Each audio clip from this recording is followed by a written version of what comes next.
Qu'est-ce qu'on fait là? Bah on regarde le making of de Coco Watt. Ça commence ça? Ouais. Ah cool. Tu dois parler en anglais pendant 10 minutes. Ah ok, yes. Action. Or verity. Allez, vérité. I slept with my sister. Chaque épisode de Coco Watt s'écrit différemment, ça dépend. Souvent on écrit tous les quatre, chacun de notre côté, des idées, parfois des épisodes entiers, et puis quand on se retrouve, on partage nos idées ensemble. Et en les confrontant aux autres, c'est génial parce que ça les renforce, on voit tout de suite les faiblesses, il y a des nouvelles idées qui viennent et ça les enrichit. Ils vont au même endroit mais ils vont pas faire la même chose. Tu vas utiliser un Amsterdam, oui. Et il y en a, ils vont que fumer, et en fait ils vont découvrir. Il y a cette carte là, faut absolument qu'on C'est aille. malin, ça. Et de l'autre côté, les gars qui vont faire que les musées. Et les autres, et on se fait un petit carré à côté. C'est très drôle, Tu vas clac, clac, clac. Me faire un bon petit café dans la cour du musée Van Gogh. C'est clair, ça éclate tellement la gueule. Dans la chute, la voiture qui parle de drogue dit pour finir, puis il y a quand même un truc à côté duquel il faut pas passer à Amsterdam. Ouais. Les deux voitures disent ça et les deux disent les putes.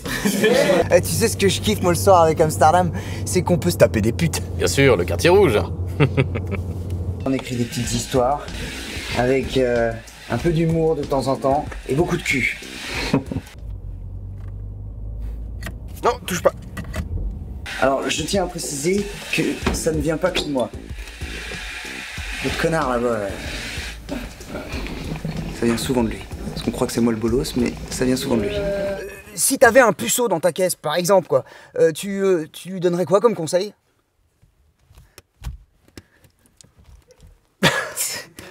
C'est impossible de pas rire.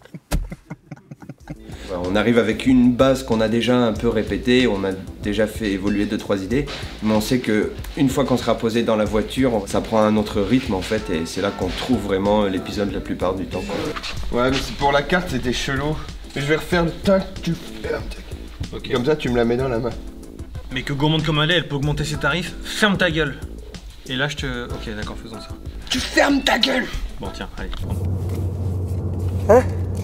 Je suis coach en self-control. En termes de rythme comique, on apprend beaucoup de choses. Mais dis, on peut se voir 2 secondes là, juste. Ah, fais chier. Merde. Vu qu'on est tout chaud, choisissez-vous un nom aussi les filles. Beverley. Dakota. Alors l'épisode le plus long, tout simplement, le plus long à tourner, ça a été l'épisode Le Silence. Il y en a pour combien de temps le trajet là? 3 heures. 3 heures? Alors bizarrement, c'était le plus long alors que c'est celui qui a le moins de répliques. C'est celui où on parle vite fait pendant le setup, silence tout le développement et 1 ou 2 répliques en payoff. Et celui-ci a été très très difficile à cause des fous rires, à cause des regards, ouais c'est ça, des rires. Ça a été le plus difficile, donc c'est assez cocasse quand même.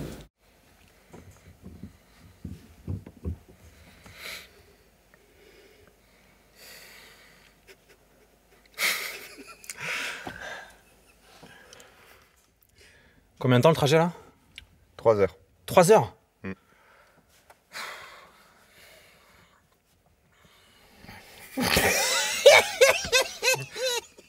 va être hyper galère celui-là. Chihuahua! Un producteur, ça sert à quoi? Ça sert à mettre en accord d'un côté des auteurs qui veulent changer de monde et de l'autre côté un diffuseur qui veut vendre de la pub. Et puis si on fait bien son travail, à la fin, ça peut donner un truc comme Coco Watt. Peut-être que t'as une idée derrière la tête. Ah non, c'est bon, ça va pas recommencer là. On est parti pour la saison 3 de Coco Watt, pour 4 journées. Donc on dit bonjour aux nouveaux qui nous rejoignent, on est ravis qu'ils nous rejoignent. Bonjour les Salut les nouveaux. nouveaux. Salut.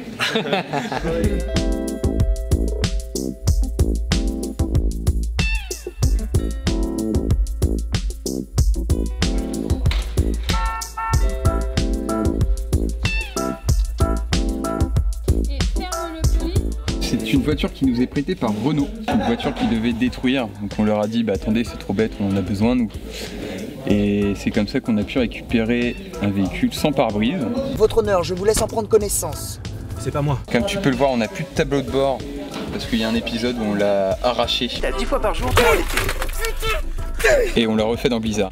Et partez vous réchauffer. C'est moi. Je mets le rétroviseur. Parce que vu qu'on a plus le pare-brise, on a plus de rétroviseur. Oh, c'est magnifique, je peux le régler. Je te vois. Coucou. Est-ce qu'il y a une trousse de secours dans la voiture?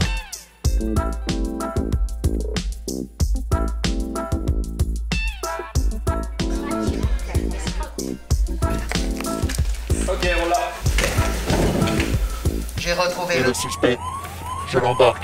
Quoi? Le personnage le plus compliqué à faire, c'est pas forcément compliqué, mais c'est long, c'est Salomé et Amélie. Titre. Pourquoi vous dites titre? Après, il y a le moche aussi, qui est un peu complexe. C'est quoi les qualités pour être mannequin? Bah, faut être beau. C'est la base. Ouais. Et du coup, ça va, ça bosse? Non, pas trop. Ouais. Transformer Jules, qui est quand même très beau, très charismatique, en moche. Je me suis un peu... ouais, j'ai dû réfléchir beaucoup avant de trouver comment y arriver. Action! Vas-y, rapproche-toi, je vais prendre une photo. Ce qui est compliqué dans la lumière de Coco Voit, c'est que la lumière ne peut rentrer dans la voiture qu'à travers les fenêtres, ce qui restreint beaucoup l'impact de la lumière dans la voiture. Ah oui, ok, bien sûr. Oui. Du coup, à chaque session, j'essaye d'avoir le maximum de lumière pour éclairer au mieux les comédiens et ne pas créer d'ombre dégueulasse. J'ai le droit de dire ça? Ça, c'est un terme chez Fob, ça. J'en suis pas très sûr de ça. Bon. On appuie sur cette barre parce qu'on a besoin que les personnages bougent. Parce que sur la route est jamais vraiment toute fixe. Donc on bouge toujours dans une voiture un tout petit peu comme ça. Vraiment ces tout petits mouvements, les tout petits mouvements de tête et de torse qui font que on a besoin de cette barre pour faire cet effet. Alors, Emma passe la main devant le projecteur pour donner une sensation de mouvement à la voiture. Alors l'un comme l'autre des effets, c'est assez redondant, donc du coup on essaye de rendre ça un peu plus joyeux en faisant des petits chiffoumis pour choisir qui va le faire, ça rajoute un peu de... Je sens qu'il va y avoir du challenge. Alors, ok. Donc le but, c'est juste habiller sans gâcher le cadre. Plus tu vas rajouter de choses, plus ça va attirer l'œil. Donc il faut vraiment que ça soit subtil. Comment êtes-vous en mesure d'avancer de tels arguments, révérend? Mais regardez ça. Petite manette d'apothicaire. Des remèdes. On ne sait pas à quoi ça sert. On ne sait pas qui en mangera.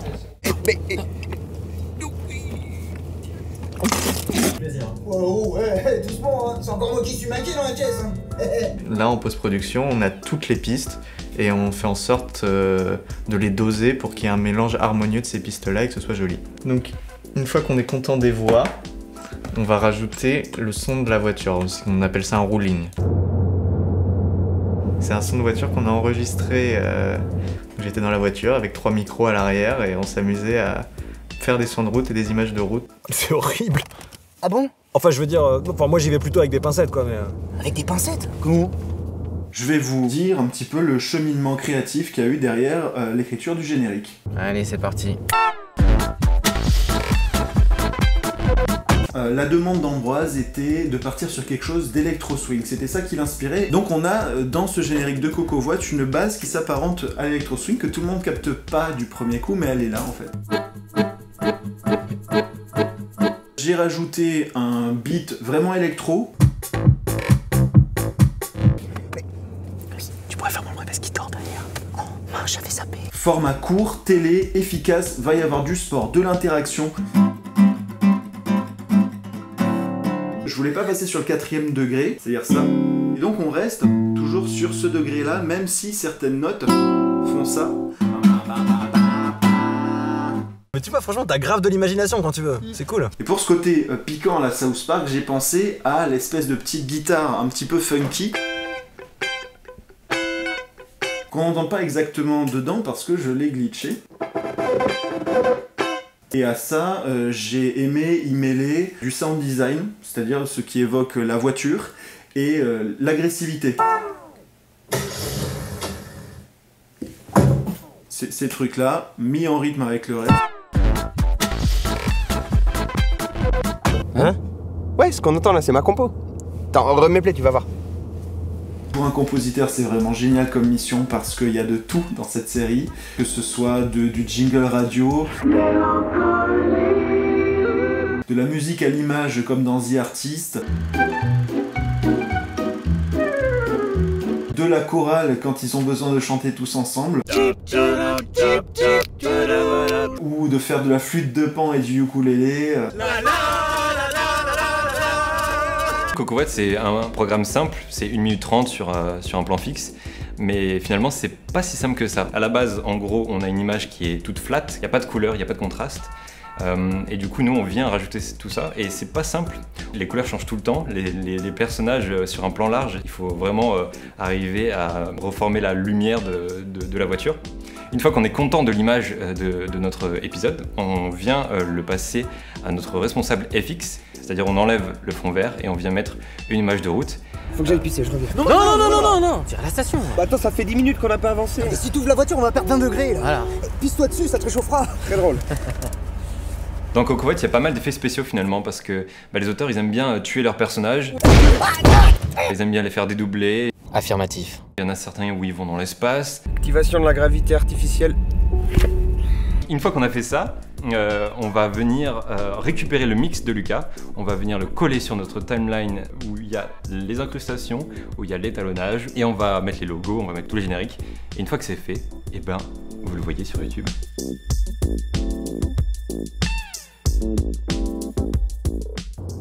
Ah, il était pas mal ce making of.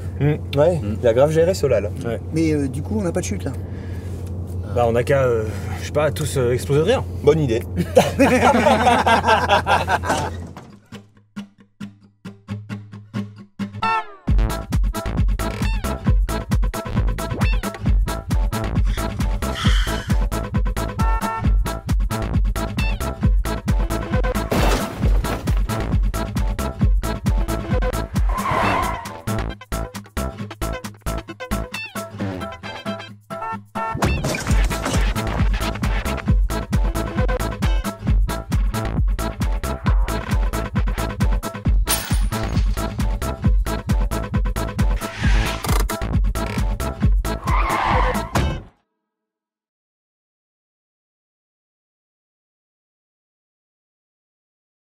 Mais je ne suis pas seulement responsable de la post-production, je suis aussi le sosie officiel d'Ambroise.